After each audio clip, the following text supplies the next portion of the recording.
Hi, my name is Pappolla. I'm a sophomore, and this is my first year taking the Life Design Lab. When I signed up for this class last year, I did not know what to expect, and I certainly did not think it would turn out the way it has. In the beginning of the year, Mr. Daly told us we had to pick a project that mattered to us and that we cared about. To help with this, we did activities in class that helped us brainstorm project ideas.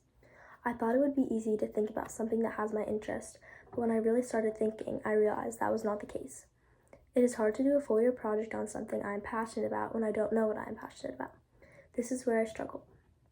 I realized all my friends seemed to have known what they wanted to do for their project and even what they wanted to do when they were older, which helped with their choice, but I didn't. I felt behind because I really had no idea. I decided to talk to a former student that was in the Life Design Lab last year to ask her how she chose her project. I figured this would help me choose my idea if I knew the process from someone who already successfully went through this. Her project is completely different from mine, but while we were talking about everything she did, and is still doing, it made me think of so many different ideas that never touched my brain before. She helped me open my learning and thinking process and realize the things I am most passionate about and what I'm good at. Once I had these ideas, I started to think more and found the umbrella of what I wanted to base my project around. So after these talks I had with her, I ended up fully deciding on my project that I wanted to do. I wanted to make an online source that would help people my age deal with their mental health. After light research and surveys I made, I found that not having enough time management skills was a big problem across teenagers' mental health, and even I could relate to that because I struggle with managing my own time. I started to do my research about it, and I learned a lot. I found websites by therapists that focus on this problem to learn more about it, and I wanted to effectively share this information through social media while also crediting the authors of the websites.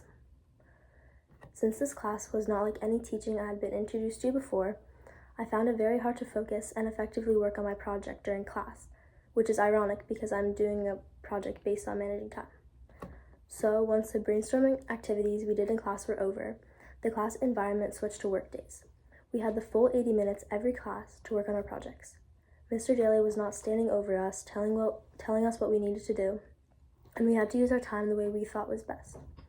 We did not have a set of rules or steps we had to follow every day, and this made me stressed out because I like to work in an environment where there is a plan for each day, and with there not being a plan, I had to work through it. Maybe this was just because rubric teaching was all I'd ever been taught, but this was something that I needed to learn and struggled with, opening up to things I was uncomfortable with. So I really needed to figure out a way to adjust to this. I needed to learn how to be okay with not having everything spelled out for me and to trust my own judgment. I learned self-discipline, so staying focused and doing what I need to do even when no one is watching over me telling me what to do. And throughout the whole class, I got more responsible with my work, and I learned how to make the right decisions with my time. It was hard at first because what I wanted was clear directions, but I realized that figuring things out on my own helped me grow and become more independent in not just school, but life outside of school. When these work days all started, I misunderstood the time we were given and often found myself not doing everything I should to keep my project going. I started doing work for my other classes and talking to my friends more than having my full attention on my project, which is what I needed to be doing. This really set me behind, and at first I didn't realize. Once the critique nights came, I realized all the class time that I had wasted, and I felt like my project was not good enough yet, or maybe not good enough at all. It was very hard to focus in class, and I needed to find a solution to get back on track. I caught up to myself, and I started to make up for that time by working on it outside of school, and I started to appreciate the 80 minutes we were given almost every day just dedicated to our projects. Now, I also worked on my project in class and got more and more work done to show when the bigger nights rolled around. I would still be with my friends, but I would now be getting more work done and researching about my topic. I would be able to sleep at night not worrying about life design and how my project was not going anywhere. So, when exhibition night came around, I had something more to present that reflected the work I had done, and it felt good. Something I did and created all on my own, now being shared with more people. During the night, people were telling me the things I was presenting would help them and would help others as well. These words helped me become more motivated to finish my project.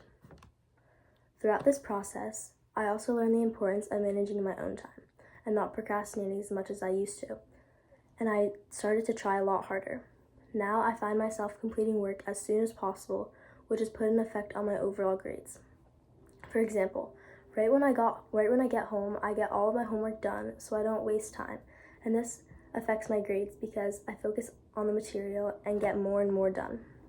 Once I organized my study time, I felt my anxiety about school go down, which is a big improvement. So it really has changed me as a student, and I learned this through the work in the Life Design Lab.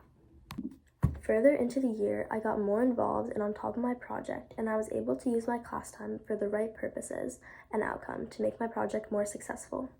Looking back on my project at the beginning of the year, I had about 5 followers, and it was really only my friends that I had reached out to. And now I have about 80, and there are people from all the nights I went to who were interested in what I was doing. I see success in that because I started off small and not exactly knowing what I was doing, to people actually knowing and following my journey through this project. So by being unfocused and a behind student in the start of this course, it made me realize that all the things I was doing were not only about my project, but the learning of real life outside my project, introducing me to new skills and thinking ways that will stick with me into my future.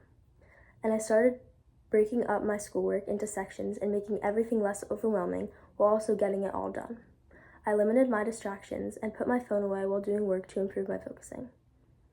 So, the Life Design Lab taught me a lot of important things, not only involved in my project.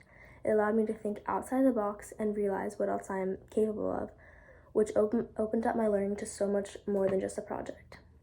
The steps and mistakes I needed to take and go through to get to where I am now shaped me into a better student and person I am today. And it was not only the work that grew.